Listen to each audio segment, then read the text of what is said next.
Hi viewers, welcome to our channel. ప్రస్తుతం మనతో పాటు భరద్వాజ్ గారు సీనియర్ జర్నలిస్ట్ ఉన్నారు. వారితో ఒకసారి మాట్లాడదాం. సార్ నమస్కారం సార్. నమస్తే అండి.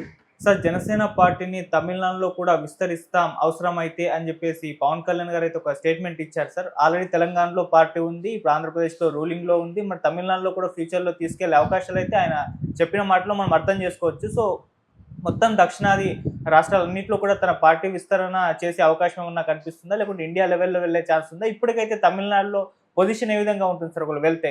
అంటే తమిళనాడులో జనసేన ఎక్స్టెండ్ అయ్యే అవకాశం ఉందనేది 5-6 నెలల నుంచి వినిపిస్తున్న మాట.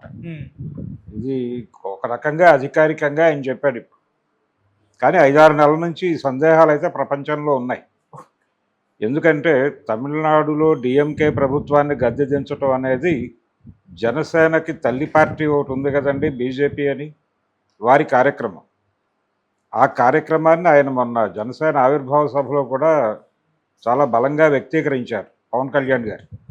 వారు ఏమంటారు అంటే, హిందీ మీదుగా ఆయన తమిళ నాయకుల మీద గట్టిగానే దాడి చేశాడు. అలాగే ఆ మధ్య ఆయన ఈ సనాతన ధర్మం వ్యవహారంలో చాలా క్లియర్గానే ఉదయనిధి స్టాలిన్ మీద అటాక్ చేస్తున్నాడు. ఇలా చాలా సందర్భాల్లో ఆయన డిఎంకేకి వ్యతిరేకంగా మాట్లాడటం ఇదంతా ఒక కార్యక్రమంగా జరుగుతూ వస్తుంది. అలాగే మొన్న ఆయన ఈ దక్షిణాది రాష్ట్రాల ప్రతిపక్షాలు, అధికార పక్షాలు అందరినీ ఇన్వైట్ చేశాడు మీటింగ్కి స్టాలిన్. ఇన్వైట్ చేస్తే దానికి వాంటెడ్గానే వెళ్ళలేదు. వెళ్ళము అనేది కూడా ఆయన ఆవిర్భావ సభలోనే చెప్పాడు. మేము జాతీయ సమగ్రతను కోరుకుంటున్నామన్న పద్ధతిలో మాట్లాడాడు.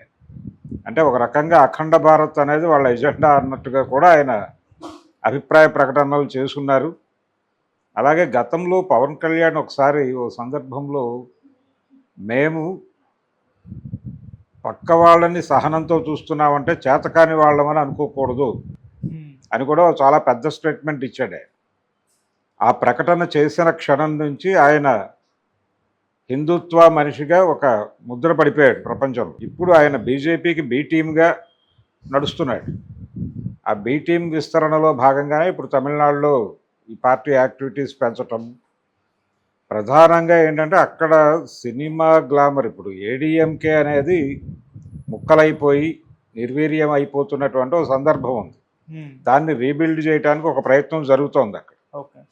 ఈ ప్రయత్నంలో భాగంగా విజయ్ని ఎంతవరకు మనం అట్రాక్ట్ చేయగలము అనేది కూడా ఒకటి ఉంది వాళ్ళు. అయితే విజయ్ ఈ మధ్య పవన్ కళ్యాణ్కి వ్యతిరేకంగా మాట్లాడాడు. ఏది ఆవిర్భావ సభలో వారి ప్రసంగానంతరం ఈ హిందీని రుద్దటం మీద ఆయన, అంటే హిందీని రుద్దటం కాదు, అది హిందీ జాతీయ భాష, అది నేర్చుకోవాల్సిన ఆవశ్యకత ప్రతి ఒక్కరికి ఉంది, గౌరవించాలి, ఇలా ఏదో మాట్లాడాడు. అయితే కాన్స్టిట్యూషన్ ప్రకారం ఏది జాతీయ భాష అనేటువంటిది ఏదీ లేదు. జాతీయ భాష హిందీ అని just mouth to mouth publicity అంతే.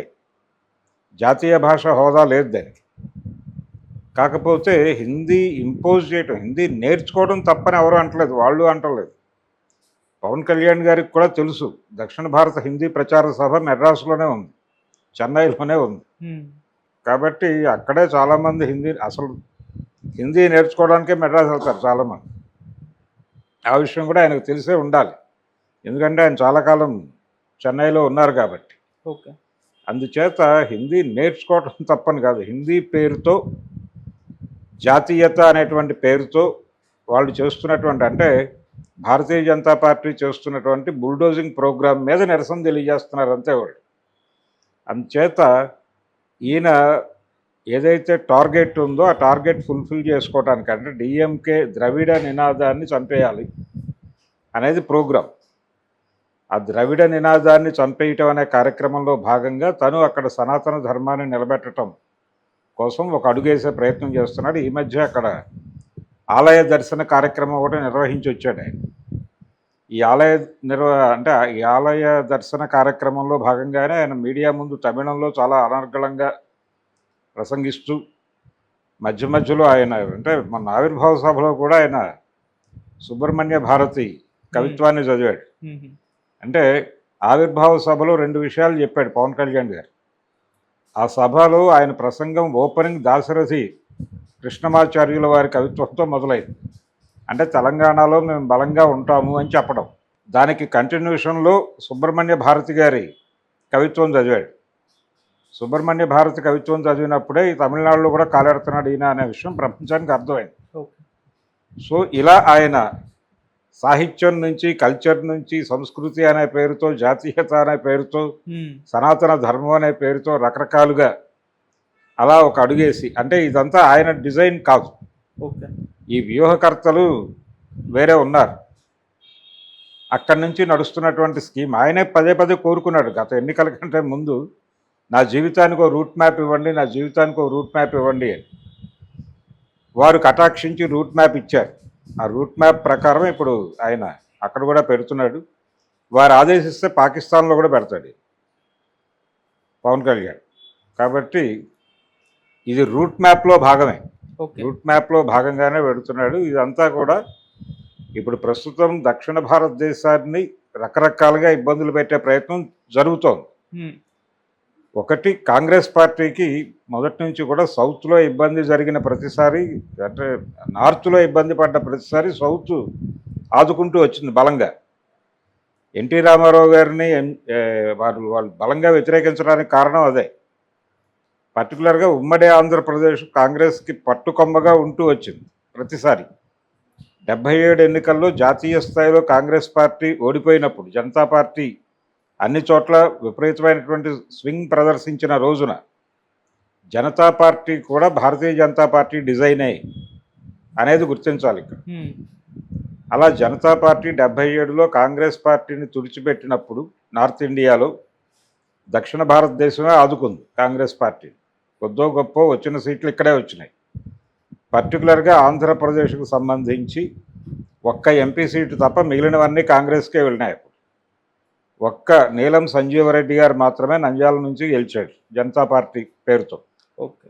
మిగిలిన వాళ్ళందరూ ఓడిపోయారు ఇక్కడ. అక్కడేమో జాతీయ స్థాయిలో జనతా పార్టీ గెలిచి అధికారంలోకి వచ్చింది మొరార్జీ దేశాయ్ గారి నాయకత్వంలో. ఈయనకి స్పీకర్ ఇచ్చారు. సంజీవరెడ్డి గారికి గౌరవప్రదంగా పార్లమెంటు లోక్సభ స్పీకర్గా ఆయనకి అవకాశం కల్పించారు. అలా ఈ సౌత్ ఎప్పుడు కూడా కాంగ్రెస్ పార్టీకి బలంగా ఉంటూ వచ్చింది. కాబట్టి సౌత్ నుంచి కాంగ్రెస్ పార్టీని తుడిచేయటం అనేది ఒక ప్రోగ్రాం. నార్త్లో మనం ఏదో రకంగా మేనేజ్ చేయొచ్చు. రెండోది, సౌత్ నుంచి కొంత సపోర్ట్ మనం కూడా గెయిన్ చేసుకుంటే మంచిది. అంతే ప్రేమ సౌత్ మీద, అంతకుమించి ఏ ప్రేమ లేదు వాళ్ళకి. ఆల్రెడీ ఆంధ్రప్రదేశ్ నుంచి కాంగ్రెస్ పార్టీని తుడిచేశారు, అయిపోయింది. అక్కడ అది లేచే పరిస్థితి కూడా లేదు సమీప భవిష్యత్తులో. తమిళనాడులో ఎలాగూ లేదు. కర్ణాటకలో ఉంది. దాన్ని ఎలా కంట్రోల్ చేయాలి అనేది వ్యూహరచన చేస్తున్నారు. తెలంగాణలో కూడా కంట్రోల్ చేసే ప్రయత్నం, తెలంగాణ నుంచి కాంగ్రెస్ను తుడిచే ప్రయత్నం జరుగుతోంది. ఇక్కడ ఎవరిని కలుపుకునైనా సరే, నిన్న సమావేశాలకు వెళ్ళిన బీఆర్ఎస్ని కూడా కలుపుకోవడానికి వాళ్ళు సిద్ధమే. ఎవరినైనా కలుపుకుని టోటల్గా ఇక్కడ కూడా వారి రాజ్యాన్ని తీసుకురావడం కోసమే. అందుకనే కృష్ణమాచార్యులు వారి కవిత్వం చదివాడే ఆవిర్భావ సభలో. అలా తెలంగాణ, తమిళనాడు, కేరళతో ఎలాగూ వాళ్ళకి వేరే స్కీమ్ ఉంది. వెస్ట్ బెంగాల్లో ఏ స్కీమ్ అయితే అమలు చేశారో దాన్ని కేరళలో అమలు చేయడానికి ఒక ప్రయత్నం జరుగుతోంది. కాబట్టి ఇప్పుడు ప్రధానమైన కేంద్రీకరణ తెలంగాణ, తమిళనాడు. అందుకని ఈ రెండు రాష్ట్రాల్లో ఎలా ఆర్గనైజ్ చేయాలి, అందుకనే ఆయన రెండు రాష్ట్రాలని చెప్తున్నాడు, తెలంగాణ అండ్ తమిళనాడు. అంచేత ఇది మొత్తం రూట్ మ్యాప్లో భాగమే, అంతకుమించి మరేమీ కాదు. సౌత్ గనక అంటే స్టాలిన్ ఈ నినాదాన్ని ఇలా వదిలిపెట్టేస్తాడని అనుకోవడానికి లేదు. ఆయన ఎన్నికల సమరంలో ప్రధాన ఎజెండా అంశంగా దక్షిణ భారతదేశం పరువు ఇప్పుడు ఎన్టీ రామారావు గారు ఎలాగైతే ఆ రోజున తెలుగువాడి ఆత్మగౌరవం అన్నాడు, అలా ఇప్పుడు దక్షిణ భారతదేశం ఆత్మగౌరవం అనేటువంటి నినాదంతో రేపు స్టాలిన్ యుద్ధంలోకి దిగబోతున్నాడు. ఈ దక్షిణాది ఆత్మగౌరవము ఢిల్లీ నడివీధుల్లో అమ్మేయటము అనే కార్యక్రమంతో ఇది మొదలవుతుంది యుద్ధం. ఓకే. మొదలైనప్పుడు పవన్ కళ్యాణ్ గారు అఖండ భారత్ నినాదము, జాతీయత, సనాతన ధర్మం అనే నినాదాలతో ఆయన్ని అడ్డుకోవడానికి ప్రయత్నం చేసేటువంటి రకరకాల బీజేపీ తోలుబొమ్మల్లో తాను ఒక తోలుబొమ్మై అక్కడ తన ప్రజెన్స్ ఉంచబోతున్నాడు. అలాగే తెలంగాణలో కూడా ఉంచబోతున్నాడు. కూటమి కట్టబోతున్నారు. ఇక్కడ కూడా, అక్కడ కూడా కూటమి కట్టబోతున్నారు. ఈ కూటమిలో భాగంగా ప్రతి చోట ఏదో రకంగా షేర్ తీసుకోవాలి పవర్లో అనేది పవన్ కళ్యాణ్ గారి అంటే పవర్ స్టార్ కాబట్టి పవర్ కోసం తాపత్రయపడుతున్నాడు ఆయన. అలా పవర్ ప్రోగ్రాంలో ఉన్నాడు ఇప్పుడు. కానీ తమిళనాడులో సార్ వర్కౌట్ అవుతుంది. ఎందుకంటే ఇప్పటికే పవన్ కళ్యాణ్ గారు హిందీ మీద చేసిన కామెంట్స్ అక్కడ నెగిటివిటీ వచ్చింది. అండ్ డీలిమిటేషన్‌కి వాళ్ళు మద్దతు తెలపలేదు. అండ్ సనాతన ధర్మం అని ఈయన మాట్లాడతారు అవును, అదే. కాబట్టి మరి మొత్తం నెగిటివిటీ ఉంది. అంటే అక్కడ కూడా కొంతమంది ఉన్నారు. హ్మ్. ఏది అక్కడ అంటే తమిళనాడులో కూడా కొన్ని సెక్షన్స్ హ్మ్. ఈ ద్రవిడ నినాదానికి వ్యతిరేకంగాను ఉన్నటువంటి సెక్షన్స్ ఉన్నాయి.